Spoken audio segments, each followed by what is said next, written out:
அண்ணா IAS academy சாதனையாளர்களின் சங்கம்.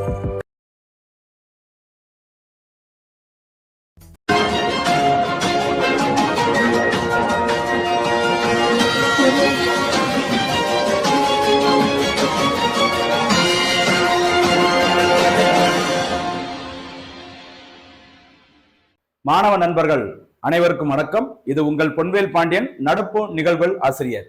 இன்றைய தினம் ஜனவரி 2ஆம் தேதி 2025ஆம் ஆண்டு. சரியா? இன்றைய தினத்திற்கான நடப்பு நிகழ்வை வழக்கம் போல சூப்பரா நம்ம தொகுத்து கொடுக்க போறோம்.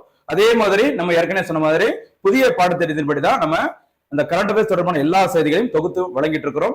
நடுவுல அப்பப்போ கேள்விகளும் தினம் ஒரு திட்டம் அப்படிங்கிற மாதிரி பேர்ல சில திட்டங்களும், சரியா, அன்றைய செய்தியில எக்ஸ்ட்ரா திட்டங்கள் வந்துச்சுன்னா அதையும் நம்ம தொகுத்து கொடுத்துட்டு இருக்கோம். சரியா?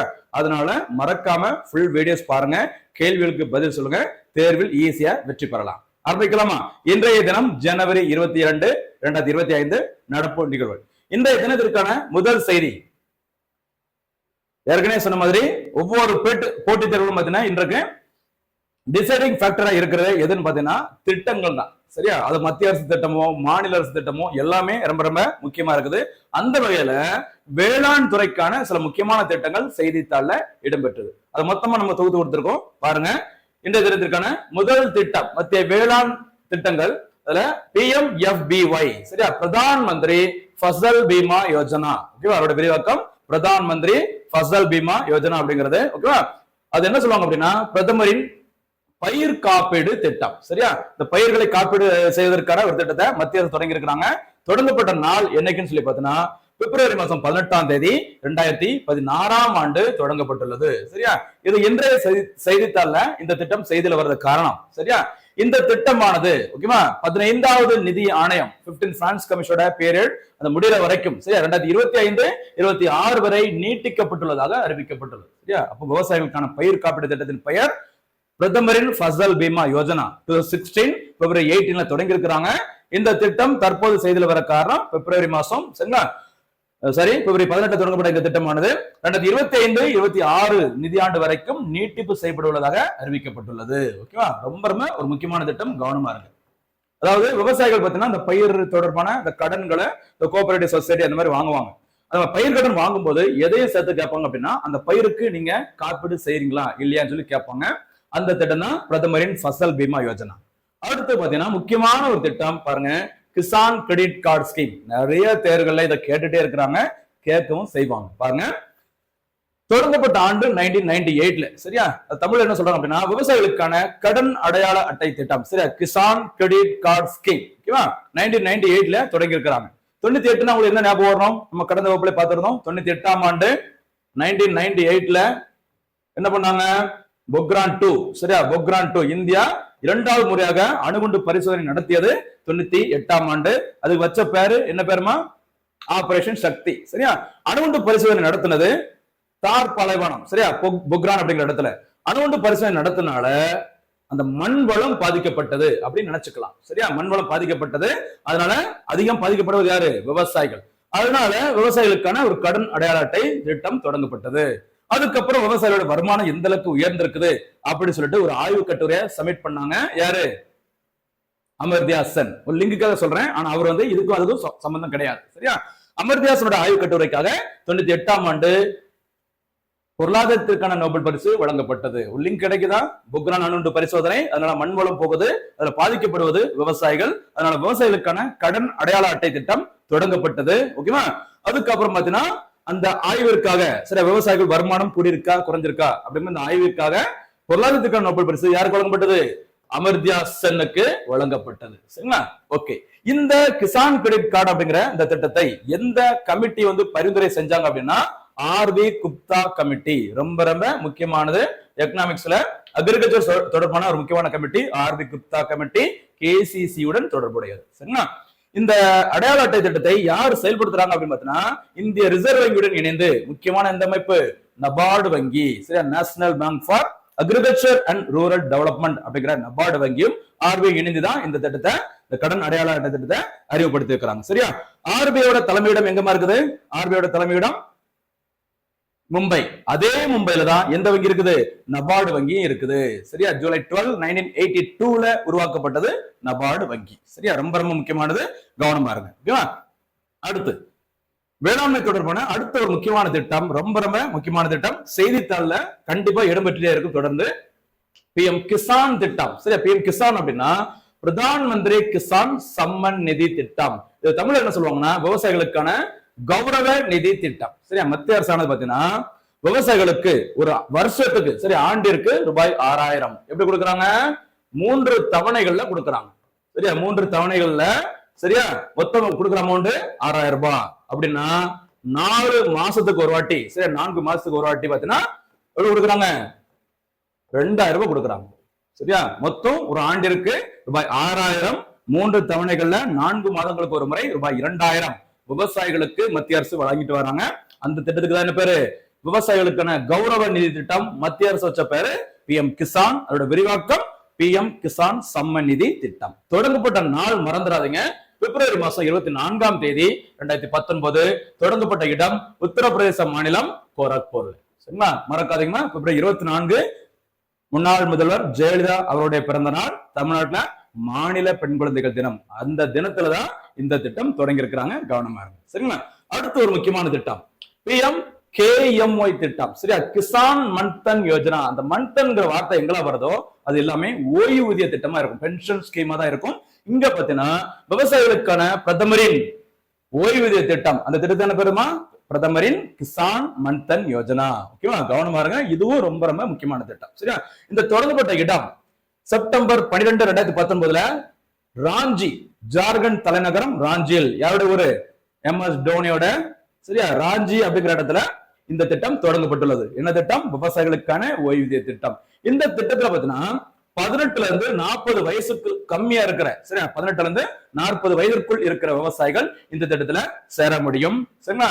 இந்த திட்டத்துல சேர்ந்தீங்கன்னா இந்த திட்டத்தில் செலுத்தக்கூடிய அந்த சந்தா தொகை, இந்த பிரீமியம் அமௌண்ட் பாத்தீங்கன்னா 55 ரூபாயில இருந்து 250 ரூபாய் வரைக்கும் வயசுக்கு தகுந்தாப்புல இருக்கும். இந்த அமௌண்ட் செலுத்திய பிறகு, சரியா, 60 வயதிற்கு பிறகு எவ்வளவு கிடைக்கும் உங்களுக்கு? ஒவ்வொரு விவசாயிகளுக்கும் மாதந்தோறும் பாத்தீங்கன்னா ரூபாய் 3000 வழங்கப்படும். பிரதமரின் விவசாயிகளுக்கான ஓய்வூதிய திட்டம் ரொம்ப ரொம்ப முக்கியமான திட்டம். கேஎம்ஒய் திட்டம், கிசான் மன்தன் யோஜனான்னு சொல்லுவாங்க. சரியா? இந்த திட்டம் தொடங்கப்பட்ட இடம் ராஞ்சி. இந்த திட்டத்துல சேர்ந்தாங்கன்னா 60 வயதிற்கு பிறகு மாதந்தோறும் ரூபாய் 3000 வழங்கப்படும். ஒருவேளை அந்த விவசாயி 60 வயதிற்கு பிறகு உயிரிழந்துட்டாங்கன்னா அந்த விவசாயியோட மனைவிக்கு மாதந்தோறும் ரூபாய் 1500, அதுல பாதி அமௌண்ட் வழங்கப்படும். சரியா? ரொம்ப ரொம்ப முக்கியமான திட்டம். அடுத்து இநாம் அப்படிங்கிற ஒரு போர்ட்டல். சரியா? அதோட ஃபுல் ஃபார்ம் பார்த்துக்கோங்க, நேஷனல் அக்ரிகல்ச்சரல் மார்க்கெட். ஓகேவா? தொடங்கப்பட்ட நாள் ஏப்ரல் 16. சரியா? பாத்துக்கோங்க, டேட் தப்பா இருக்கு. ஓகேவா? அதாவது நீங்க கேள்விப்பட்டிருப்பீங்க, விவசாயம் பண்றவங்களோட அதிகமா லாபம் சம்பாதிக்கிறது யாருமே எப்பவுமே நீங்க கேள்விப்பட்டிருப்பீங்கன்னு நினைக்கிறேன். ஓகேவா? யாரு? இடைத்தரகர்கள், புரோக்கர்கள். அந்த இடைத்தரகர்கள் இல்லாம விவசாயிகள் தங்களுடைய விளைந்த பொருட்களை சரியா விற்பனை செஞ்சா அவங்களுக்கு ஒரு லாபம் ஈஸியா கிடைக்கும். கிடைக்கக்கூடிய லாபம் நேரடியாவே கிடைக்கும். அதற்காக தான் ஒரு போர்ட்டலை தமிழ்நாடு மத்திய அரசு தொடங்கி இருக்கிறாங்க. தொடங்கிய அந்த போர்ட்டலுக்கு தானே பேரு இநாம், இ நேஷனல் அக்ரிகல்ச்சர் மார்க்கெட் அப்படிங்கிறது. சரியா? ஓகே, பாத்துக்கோங்கம்மா. இது வந்துட்டு ஆயிரக்கணக்கான விவசாய மண்டிகள், அங்கதானே அந்த விவசாய பொருட்களை ஏலெல்லாம் விடுவாங்கல்ல, அந்த விவசாய மண்டிகளை ஒருங்கிணைத்து இணையதளம் மூலமாக விவசாய பொருட்களை சந்தைப்படுத்துவதற்காக தான் இந்த இநாம் தொடங்கப்பட்டுள்ளது. இதுல பாத்தீங்கன்னா விவசாயிகள் இருக்காங்கல்ல, அவங்க என்கிட்ட இத்தனை வாழைத்தா இருக்குது, இத்தனை நெல் மூட்டை இருக்குது, அந்த மாதிரி இருந்துச்சுன்னா நீங்க இந்த இநாம் போர்ட்டல போய் நீங்க பதிவு செஞ்சுக்கலாம். யாருக்கு தேவைப்படுதோ அவங்க எனக்கு கொடுங்க அப்படின்னு சொல்லி கேட்டுக்கலாம். மொத்தத்துல அந்த விவசாயி அப்புறம் அந்த பொருள் யாருக்கு தேவையோ 2 பேரும் இதுல வந்து பேசிக்கிட்டே நேரடியாக வர்த்தகத்தை மேற்கொள்ளலாம். யார் வரமாட்டாங்க? நடுவுல புரோக்கர்ஸ், இடைத்தரகர்கள் வரமாட்டாங்க. ஓகேவா? அடுத்து பாத்தீங்கன்னா இன்னொரு முக்கியமான திட்டம். இதுதான் இன்றைய செய்தித்தாள் இடம்பெற்ற திட்டம். பாருங்க, எஸ்டெக் அப்படின்னா yield estimation system based on technology. அதாவது பயிர் அறுவடை சார்ந்த பிரச்சனைகள் அகற்றுவதற்காக, அதாவது பயிர் தொடர்பான அந்த அறுவடை தொடர்பான எல்லா பிரச்சனைகளும் புதிய தொழில்நுட்பத்தை பயன்படுத்தி அகற்றுவதற்காக மத்திய அரசால் தொடங்கப்பட்டுள்ள ஒரு திட்டத்தான பேரு எஸ்டெக் திட்டம். இந்த திட்டம் தொடங்கப்பட்ட நாள் பாத்துக்கோங்க, ஜூலை மாசம் 21ஆம் தேதி 2023ஆம் ஆண்டு தொடங்கப்பட்டுள்ளது. சரிங்களா? அப்போ நவீன தொழில்நுட்பத்தை பயன்படுத்தி அந்த மகசூல் மதிப்பீட்டு அமைப்பை, அதாவது மகசூலை அதிகரிப்பதற்காக ஒரு திட்டம் தொடங்கப்பட்டுள்ளது. அதுக்கு பேர் தான் எஸ் டெக் அப்படிங்கிற ஒரு திட்டம். சரியா? அடுத்த திட்டம் விண்ட்ஸ் திட்டம். சரியா? பாருங்க, விண்ட் அப்படின்னா நமக்கு காற்று அந்த மாதிரி தான். ஆனா இங்க அந்த மீனிங் கிடையாது. கொஞ்சம் பாருங்க. வானிலை தகவல் மற்றும் தரவு கட்டமைப்பு முறை திட்டம். தமிழ்ல இதுக்கு என்ன விரிவாக்கம்? வானிலை தகவல் மற்றும் தரவு கட்டமைப்பு முறை திட்டம். இங்கிலீஷ்ல கொடுத்துருக்காங்க பாருங்க, weather information network data system. சரியா? பாருங்க, இந்த விண்ட்ஸ் திட்டத்தின்படி ஊராட்சிகள் அளவில், சரியா, ஊராட்சிகள் அப்படின்னா கிராமப்புறங்கள் அளவில், சரியா, கிராம அளவில் தானியங்கி வானிலை நிலையங்கள் மற்றும் தானியங்கி மழை மானி நிலையங்கள் அமைக்கப்பட உள்ளன. ஓகேவா? அப்படின்னா அடுத்து விவசாயிகளுக்கு தெரியும். சரியா? இப்போ சில விஷயங்களும் தெரியாது, அடுத்து எவ்வளவு நாளைக்கு வந்து மழைப்பொழிவு இருக்கும். சரியா? அப்படின்னா முன்னாடியே தானியங்களை எப்படி சேமிச்சு வைக்கணும். ஓகேவா? அப்புறம் அறுவடை வந்து எப்பவும் பண்ணிக்கலாம். அந்த மாதிரி சில விஷயங்களை முன்கூட்டியே தெரிந்து கொள்வதற்காக இந்த தானியங்கி வானிலை நிலையங்கள் மற்றும் தானியங்கி மலைமானி போன்ற நிலையங்கள் அமைக்கப்பட உள்ளன. இந்த திட்டத்தின் மூலம், விண்ட்ஸ் திட்டத்தின் மூலம் இதுல பயனடையக்கூடியது ஊராட்சி பகுதியில், அதாவது கிராமப்புறத்துல இருக்கிற விவசாயிகள். சரிங்களா? இந்த திட்டமும் தொடங்கப்பட்டது எப்பன்னு பாத்தீங்கன்னா ஜூலை 21, 2023. சரியா? இந்த டேட்ல அப்ப 2 திட்டம். ஒன்னு எஸ் டெக் அப்படிங்கிற திட்டம், என்னன்னு பாத்தீங்கன்னா விண்ட்ஸ் திட்டம். விண்ட்ஸ் திட்டம் வானிலை தொடர்பான ஒரு தகவல் திட்டம். எஸ் டெக் அப்படிங்கிறது புதிய தொழில்நுட்பத்தை பயன்படுத்தி அறுவடை தொடர்பான அந்த பிரச்சனைகளை தீர்த்து வைக்கும் திட்டம். ஓகேவா? 2 திட்டங்களையும் பார்த்து வச்சுக்கோங்க. அப்போ விவசாயிகளுக்கான முக்கியமான எல்லா திட்டங்களையும் நம்ம நல்ல முறையில பார்த்திருக்கோம். கவனமா இருங்க, எல்லா தேர்வுகளுக்கும் இது மிகுந்த பயனுள்ளதாக இருக்கும். அடுத்து பாருங்க, ஜிஎஸ்டி எக்கனாமிக்ஸ் சம்பந்தப்பட்ட ஒரு முக்கியமான ஒரு ஏரியா. மாசம் மாசம் இந்த செய்தியெல்லாம் வந்துட்டே இருக்கும். உங்களுக்கு தெரிஞ்சிருக்கும், ஜிஎஸ்டி சட்டம் அப்படிங்கிறது நடைமுறைக்கு வந்தது ஜூலை மாசம் 1ஆம் தேதி 2017. ஜூலை 1, 2017. அதுக்கப்புறமா ஒவ்வொரு மாதமும் ஜிஎஸ்டி வசூல் வந்துட்டு எவ்வளவு வசூலா இருக்குது அப்படிங்கிற டேட்டா வந்து வெளியிட்டு வராங்க. அதன்படி ஓகேவா, டிசம்பர் மாதம் ஜிஎஸ்டி வந்து எவ்வளவு வசூலா இருக்கு அப்படின்னு பார்த்தீங்கன்னா மொத்தம் 1.77 லட்சம் கோடி. ஓகேவா? இந்த மொத்த தொகையில மத்திய ஜிஎஸ்டி சிஜிஎஸ்டி ஆக வசூலிக்கப்பட்டுள்ளது 32,836 கோடி. ஓகேவா? இதுல மாநில ஜிஎஸ்டி அப்படிங்கிறது பாத்தீங்கன்னா 40,499 கோடியாகவும், அப்புறம் பாத்தீங்கன்னா ஒருங்கிணைந்த ஜிஎஸ்டி, இன்டகிரேட்டட் ஜிஎஸ்டி அப்படி சொல்றேன், ஐஜிஎஸ்டி ஆனது 47,783 கோடியாகவும் உள்ளது. ஓகேவா? இந்த வரியுடன் சேர்த்து செஸ் வரியாக எவ்வளவு வசூலிக்கப்பட்டுள்ளது அப்படின்னு பாத்தீங்கன்னா 11,471 கோடி ரூபாய் வசூலாயிருக்குது. இந்த மொத்த 1.77 லட்சம் கோடியில தமிழ்நாட்டில இருந்து வசூலிக்கப்பட்ட, சரியா, அந்த ஜிஎஸ்டி அமௌண்ட் எவ்வளவுன்னு பாத்தீங்கன்னா ரூபாய் 10,956 கோடி. கிட்டத்தட்ட 11,000 கோடி யாருடைய பங்கா இருக்குது? தமிழ்நாட்டில் வசூலிக்கப்பட்டுள்ள ஜிஎஸ்டி பங்கா இருக்கு. ஓகேவா? ஜிஎஸ்டி பத்தி தனியா ஒரு வகுப்பு நம்ம கண்டிப்பா எக்கனாமிக்ஸ் டாபிக்ல ஃபுல்லா பார்க்கலாம். இப்போதைக்கு இதை தெரிஞ்சு வச்சுக்கோங்க, ஜிஎஸ்டி கலெக்ஷன் டிசம்பர் 2024ல எவ்வளவு இருந்திருக்கு அப்படின்னு சொல்லிட்டு. ஓகேவா? அடுத்து போலாமா? அதே மாதிரி இந்த ஜிஎஸ்டி வந்துட்டு அறிமுகப்படுத்தப்பட்ட பிறகு ஒரே மாசத்துல அதிக அளவு ஜிஎஸ்டி கலெக்ஷன் ஆன மாதம் ஏற்கனவே பார்த்திருக்கோம், ஏப்ரல் 2024. அதே மாதிரி குறைந்த அளவு ஜிஎஸ்டி வசூலிக்கப்பட்ட மாநிலம் மாதம் அதுவும் ஏப்ரல் தான். ஆனா வருஷம் COVID-19 வந்த 2020. சரியா? கவனமா இருங்க, ஜிஎஸ்டி வசூல்ல அதிகமும் குறைவும் ஏப்ரல் மாசம் தான். அதிகம் பாத்தீங்கன்னா 2024, குறைவு அப்படி பாத்தீங்கன்னா 2020. சரி, அடுத்து எக்கனாமிக்ஸ் தொடர்பான முக்கியமான இன்னொரு செய்தி பாருங்க. ரூபாய் 2000 நோட்டுகள் 98.12% திரும்பி உள்ளன. ஓகேவா? அதாவது உங்களுக்கு தெரிஞ்சிருக்கும் நினைக்கிறேன், நவம்பர் 8 எப்பமா? நவம்பர் 8ஆம் தேதி 8/8/2016 நினைச்சுக்கோங்க. சரிங்களா? 8/8/16 நவம்பர் 8, 2016ல மத்திய அரசானது என்ன அறிவிச்சாங்க? டிமானிட்டைசேஷன். சரியா? அதாவது ஏற்கனவே பயன்பாட்டில் இருந்த ரூபாய் 500 ரூபாய் மற்றும் 1000 ரூபாய் நோட்டுகள் இரண்டுமே இனிமே செல்லாது அப்படி சொல்லிட்டு மத்திய அரசு அறிவிச்ச நாள் என்னைக்கு? நவம்பர் 8, 2016. அதற்கு பிறகு பாத்தீங்கன்னா புதிய 2000 ரூபாய் நோட்டுகள் 2016ஆம் ஆண்டு அறிமுகப்படுத்தப்பட்டது. சரியா? அதுக்கப்புறம் அந்த புதிய 2000 நோட்ல பாத்தீங்கன்னா என்ன சின்னம் இடம்பெற்றதுமா? புதிய 2000 ரூபாய் நோட்ல மங்கள்யான் விண்கலம். சரியா? மங்கள்யான் விண்கலம் செவ்வாய் கிரகத்துக்கு அனுப்பப்பட்டது இல்ல, அந்த மங்கள்யான் விண்கலம் தான் இந்த 2000 ரூபாய் நோட்ல புதிய 2000 நோட்டில் இடம்பெற்றது. அந்த 2000 ரூபாய் நோட்டுகள் இனிமே பயன்படுத்த வேண்டாம், நாங்க அதை திரும்ப பெறுகிறோம் அப்படின்னு சொல்லிட்டு இந்திய ரிசர்வ் வங்கி அறிவித்த நாள் என்னைக்குன்னு பாத்தீங்கன்னா மே 19, 2023. சரியா? 2016ல அறிமுகப்படுத்தப்பட்ட புதிய 2000 ரூபாய் நோட்டுகள் திரும்ப பெறப்படுவதாக அறிவிக்கப்பட்ட நாள் மறக்காதீங்க, மே 19, 2023. ஓகேவா? தற்போது வரை 98.12% அந்த புதிய 2000 நோட்டுகள் திரும்ப பெறப்பட்டுள்ளதாக ஆர்பிஐ அறிவிச்சிருக்கிறாங்க. சரிங்களா? இப்போ வந்துட்டு அந்த கரன்சி நோட்டை பயன்படுத்த முடியுமா அப்படின்னு பாத்தீங்கன்னா பயன்படுத்த முடியாது. ஆனா உங்ககிட்ட 2000 நோட்டு இருந்தா என்ன பண்ணிக்கலாம், உங்களோட பேங்க் அக்கௌண்ட்டுக்கு நீங்க வரவு வைத்துக் கொள்ளலாம். எப்படின்னு சொல்லி பாத்தீங்கன்னா பாருங்க, இந்திய ரிசர்வ் வங்கியின் ஒரு 19 அலுவலகங்கள், சரியா, ஆர்பிஐயோட மெயின் ஜோனல் ஆபீஸ் பாத்தீங்கன்னா 4 இடங்கள்ல தான் இருக்குது. ஒன்னு டெல்லி, அடுத்து சென்னை, மெட்ராஸ், சரி கல்கத்தா மற்றும் மும்பை. அது வந்து முக்கியமான இந்த மெயின் ஜோனல் ஆபீசஸ். இது பாத்தீங்கன்னா ஒரு 19 அலுவலகங்கள்ல என்ன பண்ணிக்கலாம், ரூபாய் 2000 நோட்டுகளை நேரில் செலுத்தியோ அல்லது தபால் வழியிலோ நீ என்ன பண்ணிக்கலாம், அனுப்பி நம்மளுடைய வங்கி கணக்கிற்கு வரவு வைத்துக் கொள்ளலாம். அப்போ கவனமா இருங்க. 2000 நோட்டு 2016 அறிமுகம், திரும்ப பெறப்படுவதாக அறிவிக்கப்பட்ட நாள் மே 19, 2023. இதுக்கு கடைசி டேட் என்ன கொடுத்தாங்கன்னா, அதாவது நம்ம பக்கத்துல இருக்க லோக்கல்ல இருக்கிற வங்கிகள்ல அக்கௌண்ட் இருக்கிற பேங்கா இருக்கட்டும், அக்கௌண்ட் இல்லாத பேங்க்ல பாத்தீங்கன்னா செப்டம்பர் 30ஆம் தேதி வரைக்கும் ஆர்பிஐ வந்து ஒரு டைம் கொடுத்திருந்தாங்க. நீங்க என்ன பண்ணிக்கலாம், உங்ககிட்ட இருக்கிற 2000 நோட்டை உங்க அக்கௌண்ட்ல போட்டுக்கலாம், இல்லாட்டினா என்ன பண்ணிக்கலாம், அப்படியே வேற பணமா மாத்தி எடுத்துக்கலாம் அப்படிங்கிற சொல்லியிருந்தாங்க. அதுக்கப்புறம் அக்டோபர் 7ஆம் தேதி வரைக்கும் எக்ஸ்டெண்ட் பண்ணியிருந்தாங்க. இப்ப என்ன சொல்லிருக்காங்க அப்படின்னா, பக்கத்துல இருக்க சாதாரண தேசியமயமாக்கப்பட்ட வங்கிகள்லயோ பிற வங்கிகள்லயோ இதை பண்ண முடியாது. எங்கதான் பண்ண முடியும், இந்திய ரிசர்வ் வங்கியோட ஒரு 19 அலுவலகங்களில் மட்டும்தான் நீங்க வந்து என்ன பண்ண முடியும், 2000 நோட்டை நேரில் போய் கொண்டு கொடுத்து உங்க வங்கி கணக்கில் வரவு வைத்துக் கொள்ளலாம். இல்லாட்டினா போஸ்ட் ஆபீஸ் மூலமாகவும் தபால் வழியில் அனுப்பியும் உங்க அக்கவுண்ட்ல அந்த பணத்தை வரவு வைக்கலாம் அப்படி சொல்லியிருக்காங்க. மறக்காதீங்க. 2000 நோட்ல என்ன சின்ன இடம் இருக்கும், மங்கல்யான் வெண்கலம், மறக்காதீங்க. சரியா, அடுத்து போலாமா. அடுத்து ஒரு முக்கியமான ஒரு விருது பாருங்க, டாக்டர் ஏஜேடி ஜான்சிங் விருது. விருதை பார்த்தோன்னு மத்திய அரசு அல்லது இன்டர்நேஷனல் அவார்டு போயிட வேண்டாம், தமிழ்நாடு அரசு தான் கொடுக்குறாங்க இந்த விருதை. பாருங்க, வன உயிரின பாதுகாப்பில் சிறந்து விளங்கும் நபர்களுக்கு தமிழ்நாடு அரசு ஒரு விருதை வழங்கிட்டு வராங்க.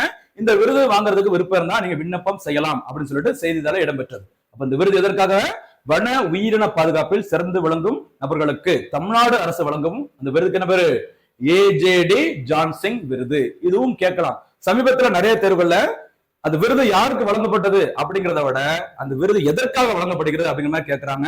ஏன் அப்படி சொல்றேன்னா, நிறைய பேர் விருது படிப்பாங்க, யாருக்கு வழங்கப்பட்டுள்ளது அப்படிங்கிறத படிப்போம், கரெக்டா அந்த வார்த்தை எதற்காக வழங்கப்படுகிறது அப்படிங்கிறத நம்ம கவனிக்க மாட்டோம். இனிமே கவனிங்க, உஷாரா இருங்க. ஓகேவா. அடுத்து ஒரு கல்வி தொடர்பான ஒரு தேர்வு பாருங்க, ஸ்லாஸ், ஓகேவா, SLAS, மாநில கற்றல் அடைவு திறன் தேர்வு அப்படி சொல்றாங்க. சரிங்களா. இந்த தேர்வு எந்த வகுப்பு மாணவர்களுக்கு நடத்தப்படும் அப்படின்னு பார்த்தீங்கன்னா, 3ஆம் வகுப்பு, 5ஆம் வகுப்பு மற்றும் 8ஆம் வகுப்பு மாணவர்களுக்காக நடத்தப்படும் ஒரு தேர்வு. இது எந்த பள்ளி மாணவர்களுக்கு பார்த்தா, அரசு மற்றும் அரசு உதவி பெறும் பள்ளி மாணவர்கள். சரிங்களா. அப்ப பாத்துக்கோங்க, அரசு மற்றும் அரசு உதவி பெறும் பள்ளிகளில் 3ஆம் வகுப்பு, 5ஆம் வகுப்பு, 8ஆம் வகுப்பு பயிலும் மாணவர்களுக்காக ஒரு மாநில கற்றல் அடைவு திறன் தேர்வு நடத்தப்படுகிறது. இந்த திட்டத்தின் பெயர் என்ன பெயர்னு சொல்லி பார்த்தீங்கன்னா, ஸ்லாஸ் தேர்வு. சரி, ஸ்லெட் எக்ஸாம், நெட் எக்ஸாம் மாதிரி இதுவும் ஒரு முக்கியமான தேர்வா இருக்கு. ஓகேவா. ஓகே, நெக்ஸ்ட் அடுத்தது போலாமா.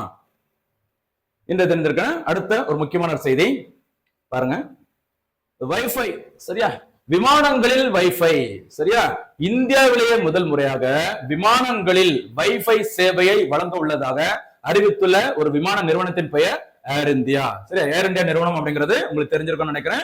ஆரம்பத்துல டாடா நிறுவனத்தினால் 1932ஆம் ஆண்டு தொடங்கப்பட்டது. சரி, டாடா ஏர்லைன்ஸ் அப்படிங்கிற பேர்ல தொடங்கினாங்க.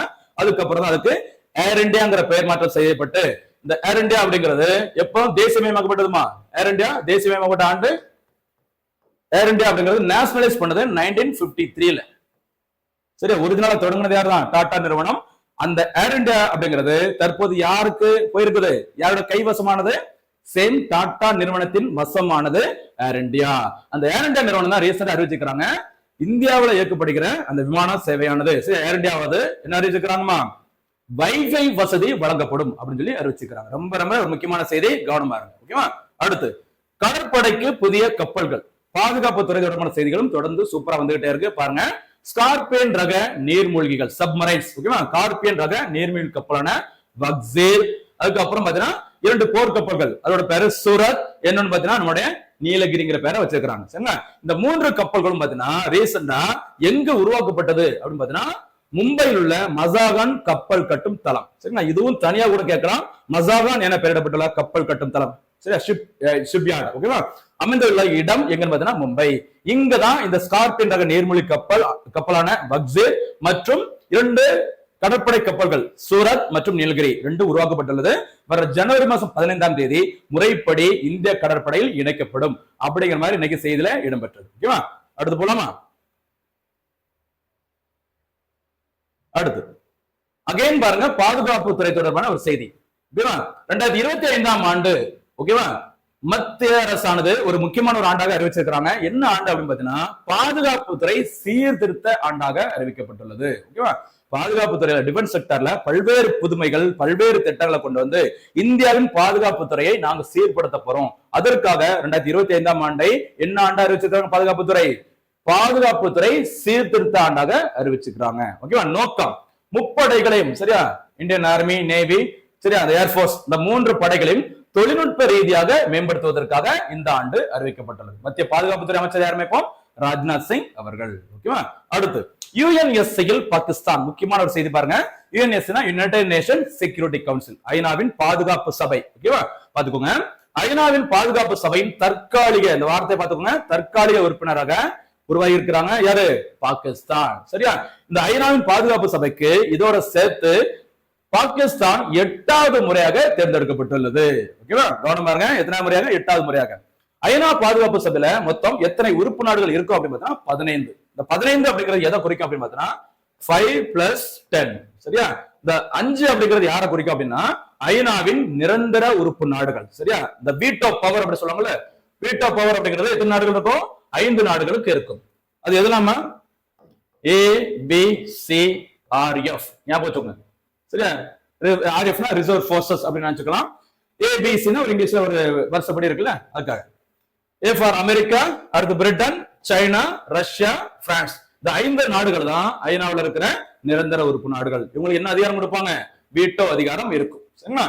இந்த 5 நாடுகளும் தற்காலிக உறுப்பு நாடுகளாக ஒரு 10 நாடுகளும். இவங்களுக்கான பதவி காலம் 2 ஆண்டுகள். சரியா? அந்த 10 தற்காலிக உறுப்பு நாடுகள்ல ஒரு நாடா பக்கத்துல இருக்கிற பாகிஸ்தான் நாடு இணைக்கப்பட்டுள்ளது. ஓகேவா? அப்போ ஐநா பாதுகாப்பு சபையில மொத்தம் எத்தனை நாடுகள் இருப்பாங்க? 15 நாடுகள் இருக்கும். 5 நிரந்தர உறுப்பு நாடுகளும் 10 தற்காலிக உறுப்பு நாடுகளும் இருக்கும். சரியா? இதுல ரீசெண்டா பாகிஸ்தான் 8வது முறையாக தேர்ந்தெடுக்கப்பட்டுள்ளது. கவனமா இருக்கு. ஓகேவா? இந்த ஐநாவின் பாதுகாப்பு சபைக்கு இந்தியா, சரியா, இந்தியா 8 முறை தேர்ந்தெடுக்கப்பட்டுள்ளது. ஏற்கனவே இந்தியா 8 முறை தேர்ந்தெடுக்கப்பட்டுள்ளது. 8வது முறையாக ஐநா பாதுகாப்பு சபையில் இந்தியா இடம்பெற்றிருந்த காலம் 2021 முதல் 2022 வரை. கவனமா இருங்க. சரிங்களா? அதுக்கப்புறம் பக்கத்துல பாகிஸ்தான் வந்திருக்கு. நம்ம பாகிஸ்தான் படிச்சுட்டு போவோம். இதே மாதிரி இந்தியா எப்ப இருந்தாங்க அப்படின்னு சொல்லிட்டு எக்ஸாம்ல கேட்பாங்க. கவனமா இருங்க. ஓகேவா? அடுத்து போலாமா? அடுத்து ஒரு முக்கியமான ஒரு செய்தி பாருங்க. தமிழ்நாடு பல்வேறு சாதனைகளை படிச்சுட்டு இருக்கிறாங்க. அதுல முக்கியமான ஒரு விஷயம் பாத்தீங்கன்னா உடல் உறுப்பு தானம். உடல் உறுப்பு தானம் செய்வதில் இந்தியாவிலேயே தொடர்ந்து முன்னணியில் இருக்கிற மாநிலம் எது அப்படின்னு பாத்தீங்கன்னா தமிழ்நாடு தான். பாருங்க, இந்தியாவிலேயே தமிழ்நாடு தொடர்ந்து முதலிடம். எதுல? ஆர்கன் டொனேஷன் பண்றதுல. ஓகேவா? 2024ஆம் ஆண்டு மூளை சாவு, சரிங்களா, அந்த பிரெயின் டெட் ஆனவங்க ஓகேவா ஒரு 268 பேர் என்ன பண்ணிருக்காங்க? உடல் உறுப்பு தானம் செஞ்சிருக்கிறாங்க. இதுவும் ஒரு சாதனை தான். ஞாபகம் வச்சுக்கோங்க, மூளை சாவு அடைந்தவர்கள் 268 பேர் கடந்த ஆண்டு மட்டுமே என்ன பண்ணிருக்காங்க? தங்களுடைய உடல் உறுப்பை தானம் செஞ்சிருக்கிறாங்க. இதன் மூலம் கிட்டத்தட்ட ஒரு 1500 பேர் நன்மை அடைஞ்சிருக்கிறாங்க பல்வேறு உடல் உறுப்புகளை பெற்று. ஓகேவா?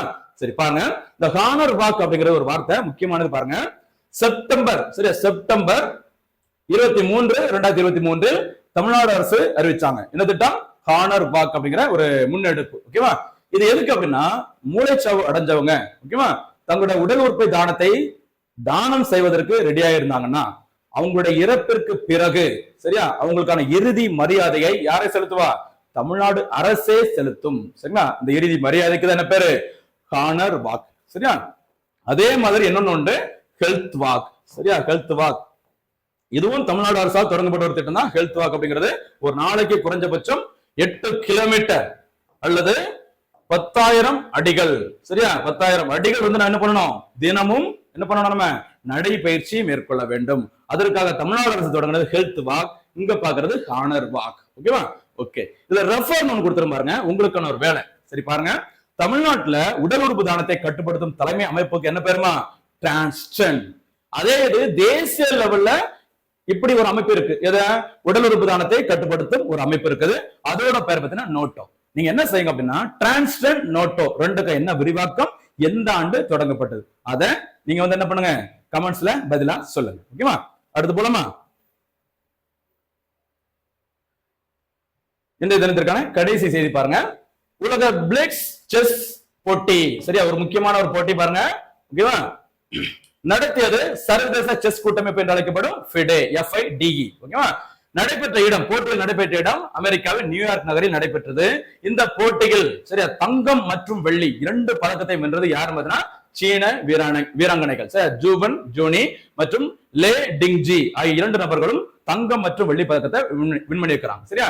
இதுல முக்கியமான விஷயம் என்னன்னு சொல்லி பாத்தீங்கன்னா, சரியா, ஆர் வைஷாலி, தமிழ்நாட்டை சேர்ந்த பிரக்யானந்தாவோட அக்கா ஆர் வைஷாலி அவர்கள் இந்த உலக பிளிட்ஸ் செஸ் போட்டியில என்ன பதக்கம் பண்ணியிருக்கிறாங்க?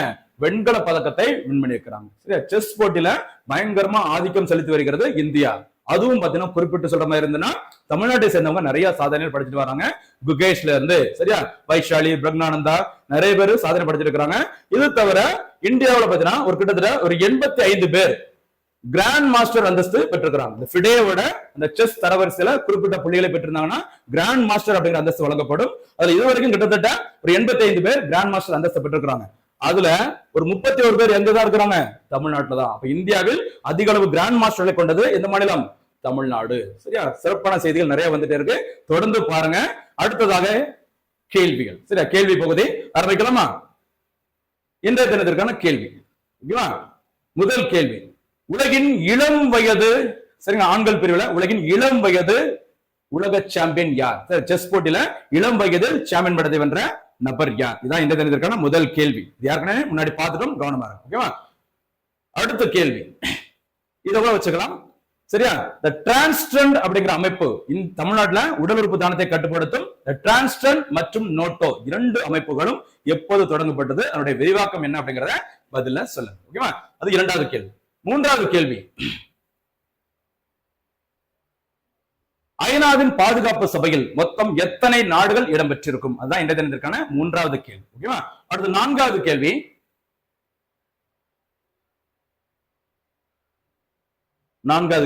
பாத்துக்கோங்க. புதிய 2000 ரூபாய் நோட்டுகள் எந்த ஆண்டு இந்திய ரிசர்வ் வங்கியால் அறிமுகப்படுத்தப்பட்டது? அதான் இந்த தினத்திற்கான நான்காவது கேள்வி. அது கூட சேர்த்து அப்படியே அந்த புதிய 2000 ரூபாய் நோட்ல என்ன சின்னம் இடம்பெற்றிருந்தது அதையும் பதில சொல்லுங்க. ஓகேவா? அடுத்ததாக கடைசியாக ஒரு கேள்வி. சரியா? விவசாயிகளுக்காக ஆண்டுதோறும் ரூபாய் 6000 வழங்குவதற்காக மத்திய அரசால் தொடங்கப்பட்ட திட்டத்தின் பெயர் என்ன? இதான் இந்த தினத்திற்கான கடைசி கேள்வி. சரியா? மக்களே, முடிஞ்ச அளவுக்கு செய்திகளை தொடர்ந்து சிறப்பான முறையில தொகுத்து கொடுத்துட்டு இருக்கிறோம். நீங்க தொடர்ந்து ஃபாலோ பண்றேன் நம்புறேன். மறக்காம கேள்விகளுக்கு பதில் சொல்லுங்க. தொடர்ந்து ஃபாலோ பண்ணிட்டு வந்தா மட்டும்தான் நம்ம என்ன பண்ண முடியும்? தேர்வில் வெற்றி பெற முடியும். சரியா? மீண்டும் சந்திக்கலாம். நன்றி, வணக்கம்.